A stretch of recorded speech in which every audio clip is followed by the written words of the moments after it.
Yo, what's up, guys? Welcome back to another G&C Podcast episode. You guys showed honestly so much love on the first one, so we're gonna be bringing them to you a lot more. And we appreciate all the likes, new subs. Keep sharing it. But we're gonna be doing a lot more fantasy football and normal football podcasts because it's football season. Me and Carter really get into this football stuff. But yeah, for now, you guys already know the drill. My name is Garrett. My friend is Carter. We're going to be giving you guys the latest information on fantasy football and football around the league.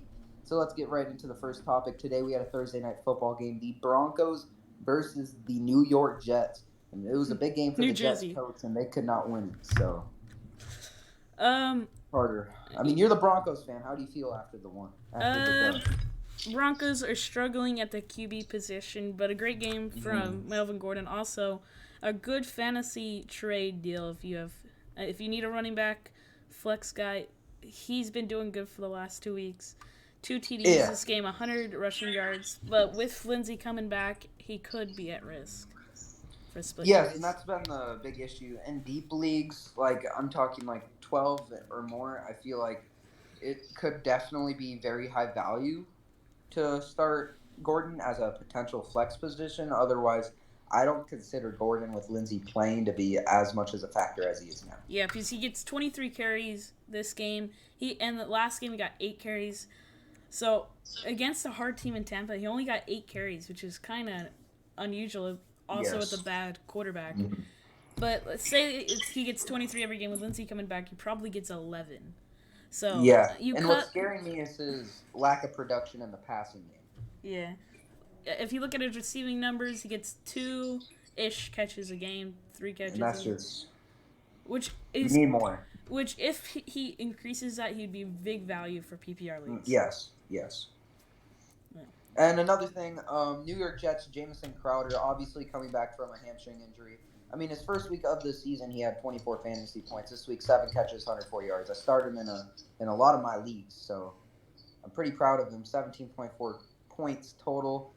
How do you feel about that, Carter? I feel like he's a step up. If you look at when he get drafted, he's probably a fifth round pick. So getting that much of production off of a pick that was really not that early in the draft is really well. If you ended up getting him, putting him in your flex position.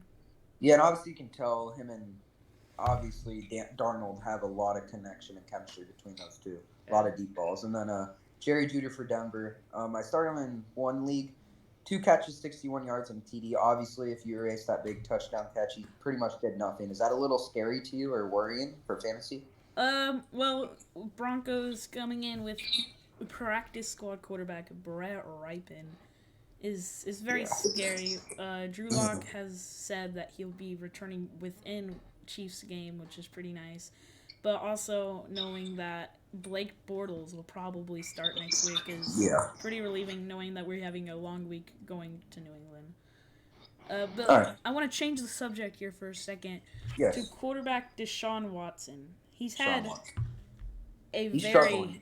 he's had a really hard schedule, but if he does not do good against Minnesota, do you bench him or even drop him?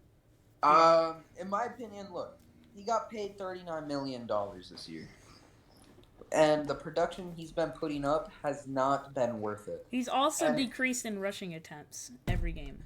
and that's another scary thing. If you look, I mean, he hasn't got over 275 yards in any of the games, and his most passing touchdowns is 2. And That's it's just scary.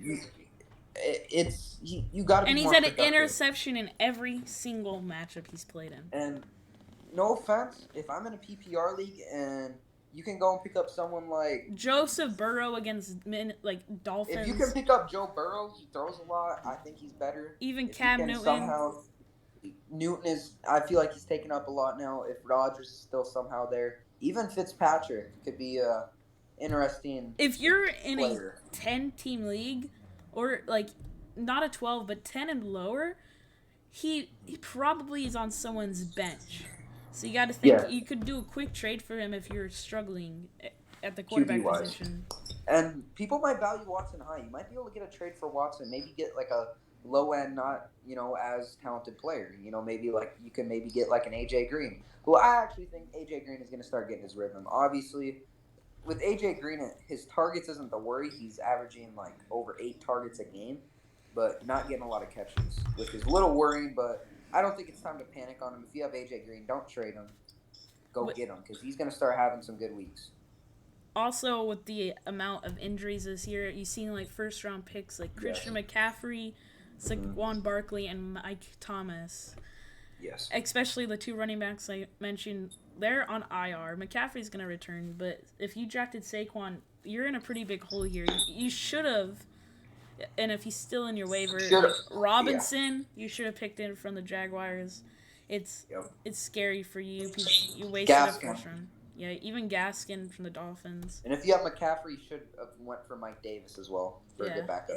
And that's actually the topic that I was going to actually bring up next is Mike Davis. Is he filling McCaffrey's shoes? Is he getting the job done? And I think in the first game, I think he well got the job done.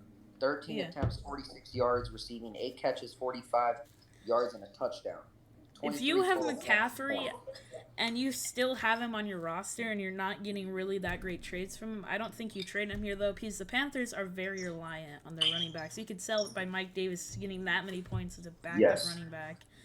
They are heavily relied on their passing game to their running backs, which is kind of scary if you're a Panthers fan in football. But yeah, and then okay, you go. Another subject is Terry McLaurin for the Redskins. I have him in actually quite a few leagues, and he's been dealing with a injury, and he's also playing the Ravens. He's got a thigh injury playing the Ravens. Is he a sit or a start to you? He's a big player. It depends who you have on your bench. Really, he's just such a, especially being on the Redskins / football team. It's scary that he doesn't really have that great of a team around him. He's almost the same as a DK Metcalf here, which is a for sure starter, but it's scary that he doesn't get receptions. He just gets a couple long throws. And Terry McLaurin, he's been doing good, but it's scary, especially with what's happening. Yeah. And then Todd Gurley, is it time to hit the panic button, or are you sticking with him? I didn't draft him this year. I hit the panic button last year when I drafted him. I think Todd Gurley's way out of his prime. I think you try to trade him for someone low key here. I don't think he's, especially if you're in an 8 or lower team league. Yeah. You're really struggling at the running back position if you're still starting him. And honestly, productive, but first week 14 attempts, 56 yards, and a touchdown. You take away that touchdown, he gets same 10 with points. Running backs like Mark Ingram and stuff. They aren't really doing that well not without that the touchdown. reliable. And especially Mark Ingram, every game getting more and more carries taken away from Dobbins. So. And Gus Edwards. They are 3 split. That's almost like Patriots running backs. I don't trust them unless you're in a big need for them because of how much they're split. And if you could play a Patriots running back, who would it be? Right now, James White, because he's the for sure starter. 100%.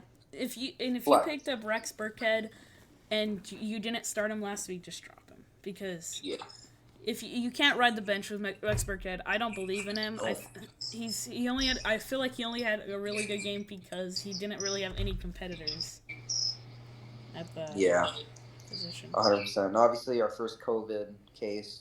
The Titans Steelers both postponed.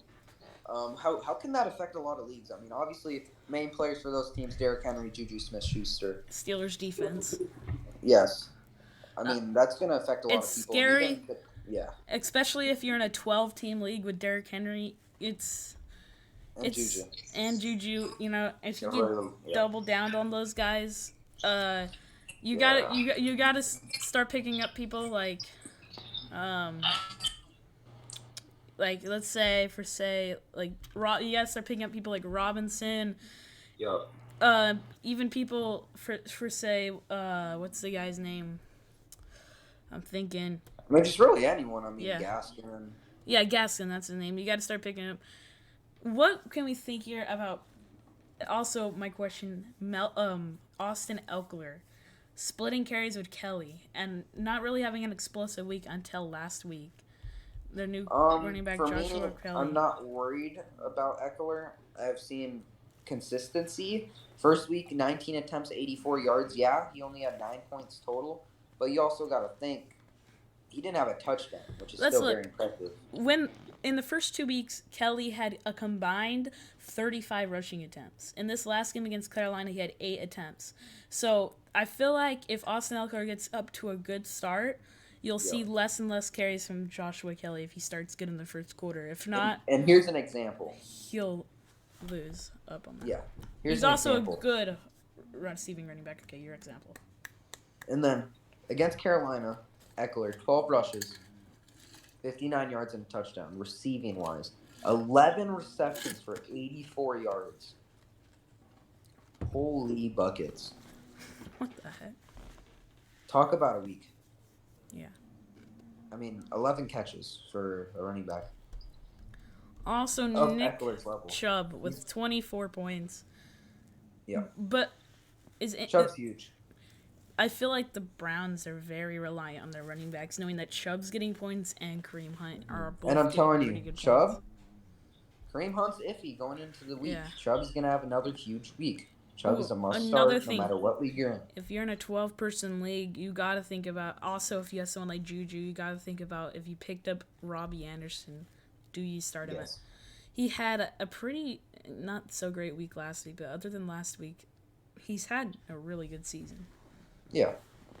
And obviously, you know, I'm a Packers guy. Alan Lazard, a huge week last week. Going up as, you know, Adams is a little injury prone. He got his MRI today, and he's going to require surgery. I'm not 100% sure on what, but he's going to be out a while.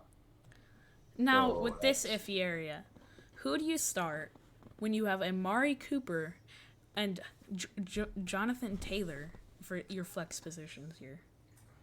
Amari Cooper, who's went against one of the worst cornerback teams in the league, going off 3 really good weeks. Taylor having around, he had 2 average weeks and then 1 pretty explosive week. What is your thoughts? To me, I'm going Amari Cooper because Taylor isn't the biggest pass catch guy, especially with Naheem Hines there. And Cooper's just really consistent with the Cowboys' offense. He's going to get his touches, man. They're going to figure out a way to get the playmaker the ball. However, I will say, Jonathan Taylor, my boy out of Wisconsin, very big red zone threat. Mm-hmm. And you got to think, a great performance by Amari Cooper, having no touchdowns on the season and still averaging around 18 points. That meaning if he stays consistent with his targets, if he gets a touchdown, he's a very explosive player. Mm-hmm. Very. And then I have Kenyon Drake, man. What do you do with him? Very down. I don't hate him, but he's not. I never believed in him fantasy wise. Are you looking for a trade if you have him? If I'm being honest, if you have 2 good running backs, I would. Like if he's your flex running back, or even if like you already have a flex receiver and you're just a weak running back, and you say you have like Kareem Hunt on the bench or Gaskin on the bench, I say you trade him.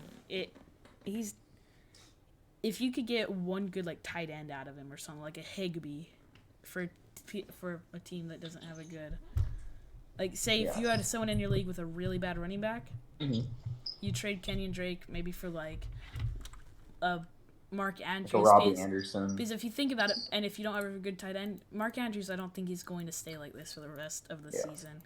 Yeah, he's had a pretty down year, but like he'll have a couple weeks where he does good, and then he'll start playing some consistent football. And then this week, are you starting Rodgers against Atlanta or Mahomes against New England? That's a tough one.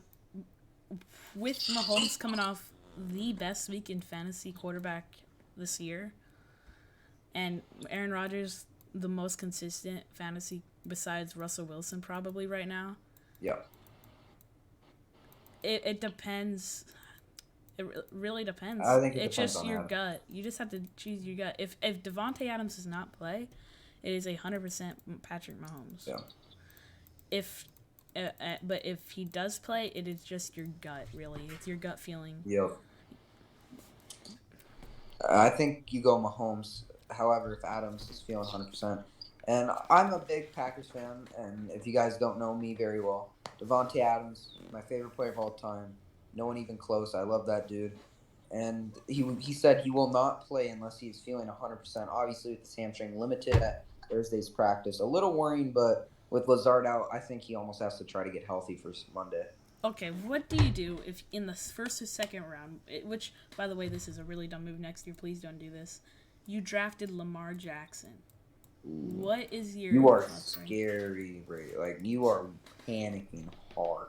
Lamar Jackson doesn't produce first or second round points.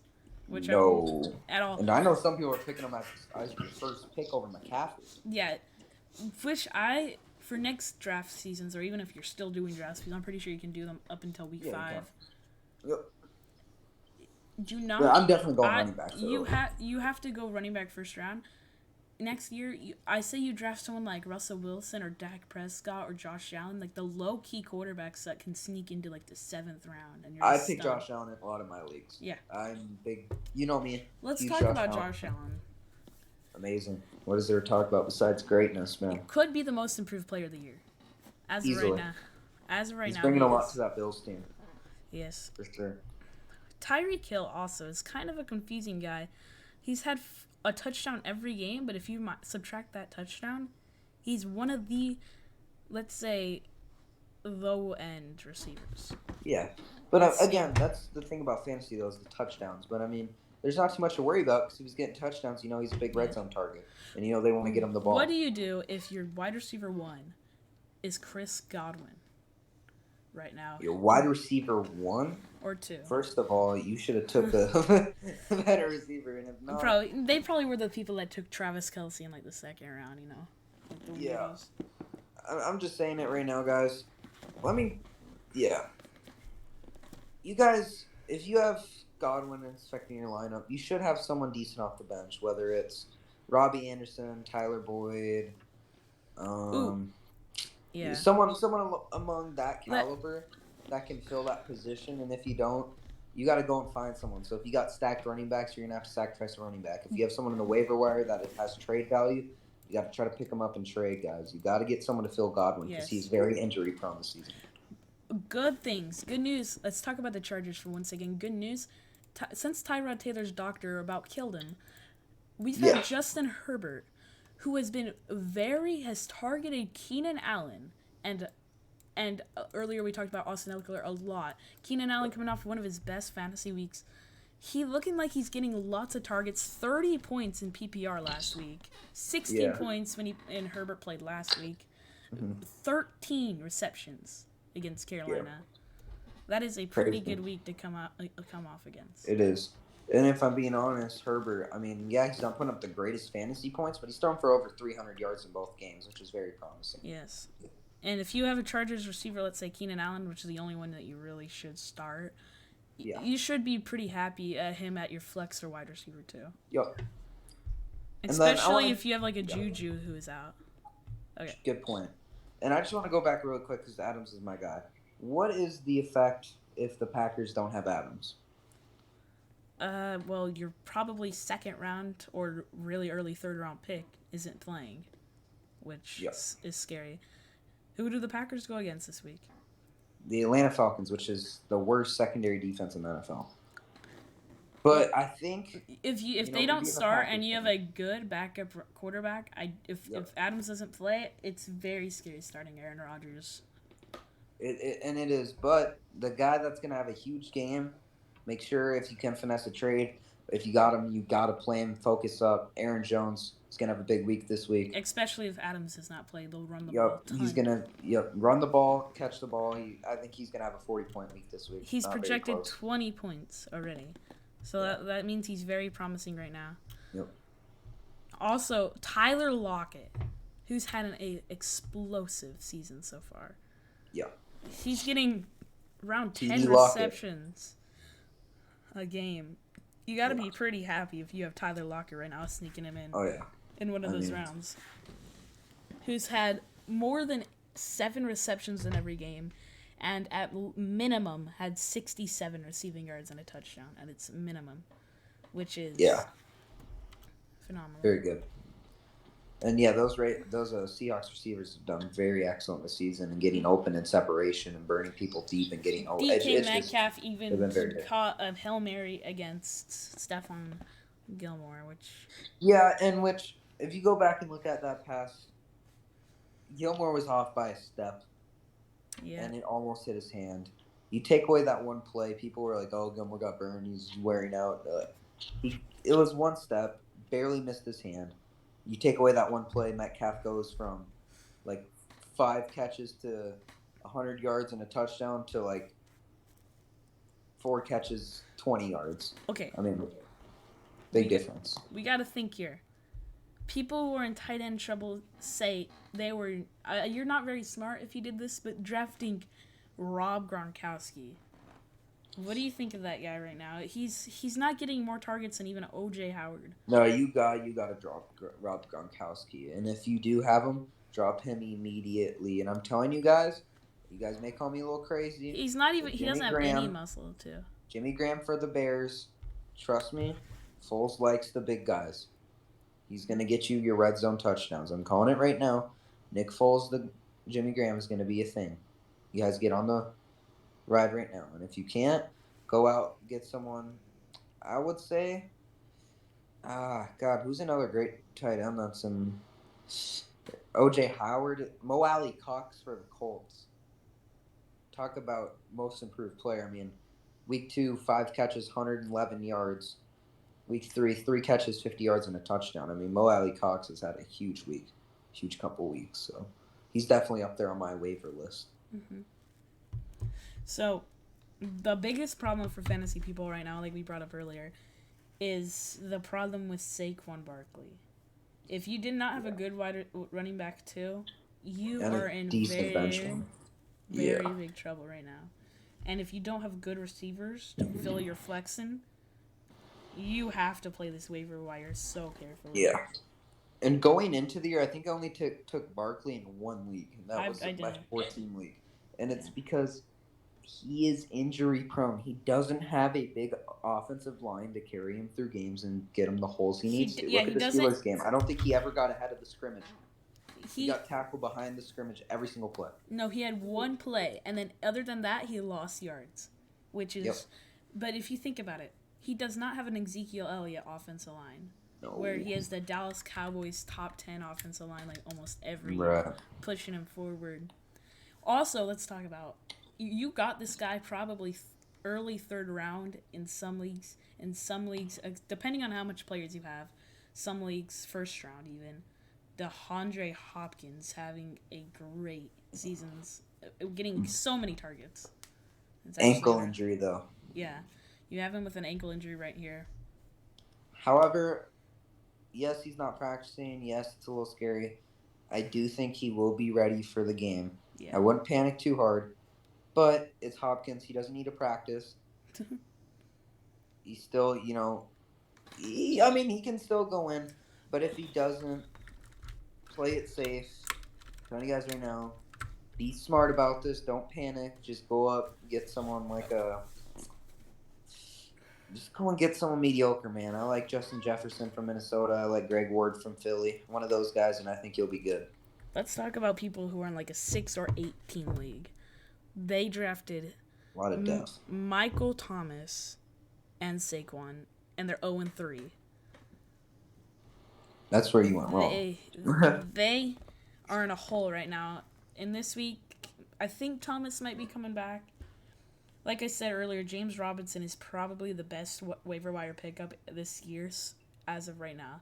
I feel like he's gonna have a pretty. If he goes nuts again in Cincinnati, I feel like he's almost at permanently. If you're in an 8-team league, at least a running back flex position. Unless you have like an Amari Cooper. Mm-hmm. I agree. Yeah, huge. I mean, he's been doing really good this year. Henry Ruggs too. Just not. He's so fast. He's running out. He's running so fast. His ankles are coming off. He's running. Yeah, he's been getting injured a lot this year. But we've talked a lot about fantasy today, and there's honestly not too much to talk about. However, if we do, we might film another podcast, but I think we should end it off here. We've had a great talk. Listen to our tips. I think you'll be golden. Don't panic on any players yet. It's still early. If you have people like McCaffrey, try to keep them if possible, or go out and get them. They're going to be back in time for your playoffs. Make sure you get a good record, and we should either talk to you this week or we'll talk to you probably after the Monday night game and get you ready for Thursday's week. Yeah, either But for we'll now, have a podcast coming out Saturday, yeah, if we can do one, or Monday night, or like Tuesday morning. I mean, but yeah. But yeah, for now it's been G&C Podcast. Thanks for watching episode 2. Let us know in the comments on this video if you like the fantasy football or not. And if you made it this far in the video, because I know some of y'all are skipping, I want you to comment pro fantasy football players. Hashtag behind it as well. Yep. Yes, sir. Okay. Hashtag. All right. Thanks for watching, guys. G&C Podcast. We're out, baby. Peace out, guys.